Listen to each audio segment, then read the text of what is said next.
के जेबे कमाए हैं? बेटी पतो भइलु तो बेटी पतो के चाल चलन सीखो है। हई गर्मी देखाव तो हमरा के मोच बाबे हमारा अब ओइठन बा तहारा हम रहम घर में तू जेबू बाहरा। तू जेबू करे ऑफिस में नौकरी आ केहू से बतियाबू हमार देह झोकरी। जेही ना से हिसे लगाइबू तू मितरी हम रहम हइए ना तू गेल मरबू भीतरी। हमके सिखाओ तारू पढ़े के का कहारा हम रहम घर में तू जेबू बाहरा। आटा चाउर भेज करेलू घर में दल घुसरी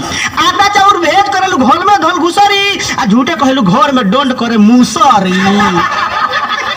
तू ही कह के ना विश्वास करी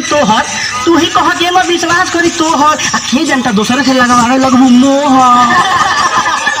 सोचेलू कि रही ना केहू के पहारा हम रहब घर में तू जेबू बाहरा। तू हा जाके खइबू आलू गोभी भांटा हम यहाँ रह के डोलाम का घांटा। इहे हमर मन छबटाई करी कूब आ तू हकेरा लिलबू हो गुब कहीं होई रात पहाड़ कहीं हो बिन सहारा हम रहब घर में तू जेबू बाहरा। केहू